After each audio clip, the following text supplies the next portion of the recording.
गुड़गांव से आज एक बार पुनः आपके सामने 10 वर्ष पुराने डीजल और 15 वर्ष पुराने पेट्रोल वाहनों को बंद करने का जो ये खेल पिछले 4-5 साल से खेला जा रहा है उस विषय पर कुछ हकीकत स्पष्ट करने आया हूँ।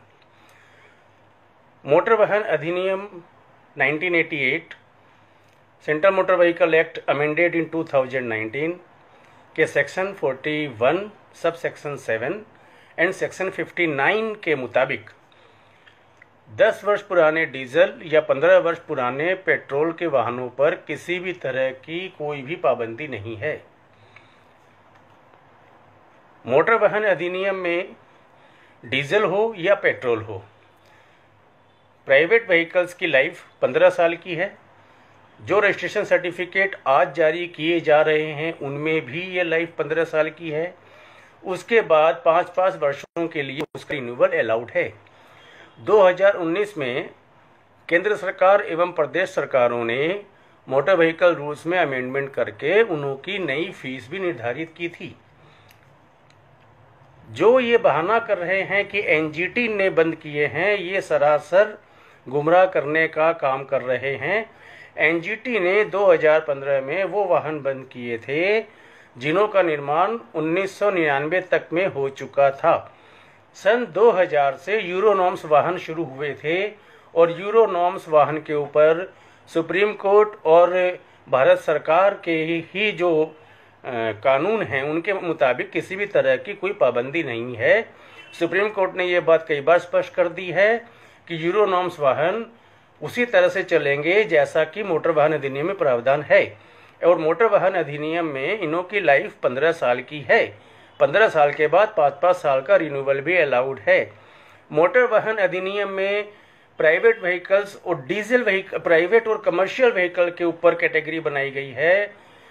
पेट्रोल या डीजल के ऊपर किसी तरह की कोई कैटेगरी नहीं बनाई गई। सबसे बड़ा फर्क तो आप ये समझने की कोशिश करें। उसके बाद अगर एनजीटी ने कोई आदेश 2015 में पारित किए भी थे तो 2019 में मोटर वाहन अधिनियम के संशोधित होने के बाद वो आदेश और वो प्रावधान खुद ब खुद निरस्त हो जाते हैं। इन किसी भी कारणों से अगर आप समझने की कोशिश करेंगे तो ये स्पष्ट होता है कि कानूनन 10 वर्ष पुराने या 15 वर्ष पुराने डीजल या पेट्रोल के वाहनों पर किसी भी तरह की कोई पाबंदी नहीं है। ये सारा खेल पिछले 4-5 सालों से इसलिए रचा जा रहा है कि आम गरीब आदमी के पुराने वाहनों को किसी भी तरीके से इन प्रकरण किसी भी तरीके से स्क्रैप किया जाए, उन्हों को हटाया जाए ताकि नए व्हीकल्स की मैन्युफैक्चरिंग बढ़े, नए व्हीकल्स की सेल्स बढ़े और जो नए व्हीकल के मैन्युफैक्चरर्स और उनके डीलर्स हैं, जो कारपोरेट्स हैं, उन्हों को फ़ायदा पहुंचाया जा सके। आम जनता को नुकसान पहुंचाकर उन्हें फ़ायदा पहुंचाया जा सके। किसी भी तरीके से जो लीगल व्हीकल्स हैं जनता के, उनको भी इलीगल तरीक़ों से बंद किया जा सके। इसके अलावा इस साजिश का और कोई भी मकसद नहीं हो सकता। और एक चीज़ मैं और स्पष्ट करना चाहूँगा कि ट्रैफिक पुलिस ने अभी पिछले दिनों दिल्ली ट्रैफिक पुलिस और गुड़गांव ट्रैफिक पुलिस ने एडवाइजरी जारी की थी कि वो 10 और 15 वर्ष पुराने वाहनों के ऊपर 10 और 15 वर्ष पुराने वाहन, जो 10 वर्ष पुराने डीजल और 15 वर्ष पुराने पेट्रोल वाहन हैं, उन्हों को इम्पाउंड करने की एक ड्राइव चला रही है। दोस्तों, एक आपसे अनुरोध है कि अधिक से अधिक मात्रा में इस वीडियो को शेयर करें जो आम लोगों तक ये सूचना अधिक से अधिक पहुंच सके।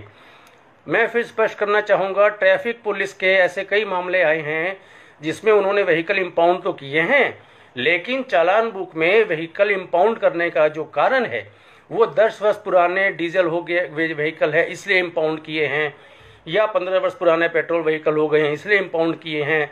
ऐसा कहीं नहीं चालान में लिखा गया, क्योंकि ट्रैफिक पुलिस के चालान में इन वाहनों को इम्पाउंड करने का कोई प्रोविज़न ही नहीं है। उस पर ये मामले सामने आए हैं कि ट्रैफिक पुलिस ने वाहनों को इम्पाउंड करने का जो कारण है वो चालान बुक में कुछ और लिखा है और व्हीकल जो वाहन स्वामी हैं उनसे कहा है कि पुराने व्हीकल इसलिए इम्पाउंड कर रहे हैं।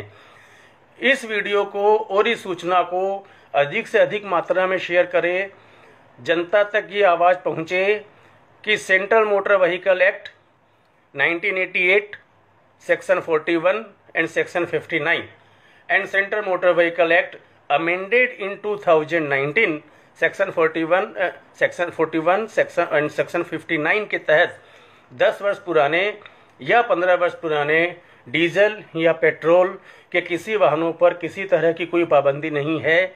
ये सरकार ये कहना चाहती है कि जिन वाहनों को 15 साल का सर्टिफिकेट दे दिया गया है उन्हें 10 साल में बंद कर देगी, और जिन्हें 10 साल में बंद कर देगी उनको भी आज ये सर्टिफिकेट 15 साल का दे रहे हैं।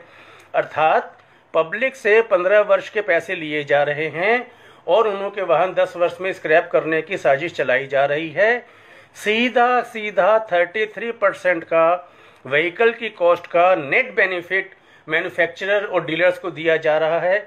इसके अलावा रोड टैक्स में 15 साल का रोड टैक्स लिया जा रहा है और 10 साल में व्हीकल स्क्रैप किए जा रहे हैं। ये किसी भी तरह के कानून में किसी भी तरह के ऐसे प्रावधान नहीं है। इन्हें समझने की कोशिश कीजिए। आप अपने व्हीकल्स के लिए कोर्ट में जाइए, कोर्ट में जाके इंजंक्शन और सिविल सूट्स फाइल कीजिए। ये लड़ाई सिर्फ 1,50,000 रुपए के व्हीकल्स की नहीं है, ये तो अब एक संवैधानिक लड़ाई हो चुकी है। पब्लिक राइट टू प्रॉपर्टी का अधिकार है वो छीना जा रहा है। सेंट्रल मोटर व्हीकल एक्ट के अंदर जो अधिकार पब्लिक को दिए गए हैं उन पे हमला किया जा रहा है, और किसी भी कानून में ऐसी कोई पाबंदी ना होने के बावजूद दिल्ली के एलजी कहते हैं, दिल्ली के ट्रांसपोर्ट मिनिस्टर कहते हैं कि सेंट्रल मोटर व्हीकल एक्ट की ये धाराएं दिल्ली पे लागू नहीं होती। ऐसे बयान एक ट्रांसपोर्ट मिनिस्टर के मुंह से शोभा नहीं देते। किसी भी तरह की कोई पाबंदी नहीं है। किसानों के ट्रैक्टर पर कोई पाबंदी नहीं है, ऑटो रिक्शा पर कोई पाबंदी नहीं है। सीधी सी बात है, 2000 से जो यूरोनॉम्स व्हीकल बनने शुरू हुए उनों की लाइफ एज पर रजिस्ट्रेशन सर्टिफिकेट जो है वही रहेगी, और उसके बाद 2 साल, 1 साल और 5 साल का जो रिन्यूअल का प्रावधान है वो अभी भी कायम है। किसी भी सूरत में कानून बदला नहीं गया है। सुप्रीम कोर्ट या एनजीटी किसी ने भी इन कानूनों के खिलाफ जाके कोई आदेश पारित नहीं किए हैं, बल्कि एनजीटी ने स्पष्ट किया था कि जो व्हीकल 1999 तक मैन्युफैक्चर हो चुके हैं उन्हें बंद किया जाए, और सुप्रीम कोर्ट ने कई आदेश जारी किए हैं जिसमें स्पष्ट कहा है कि 2000 के बाद, सन 2000 के बाद से जो भी व्हीकल बने हैं वो मोटर व्हीकल अधिनियम के सेक्शन 41 और सेक्शन 59 से गवर्न होंगे, और उन सेक्शंस के मुताबिक जो लाइफ उनको दी गई है वो लाइफ बरकरार रहेगी, और उसके बाद 5-5 साल का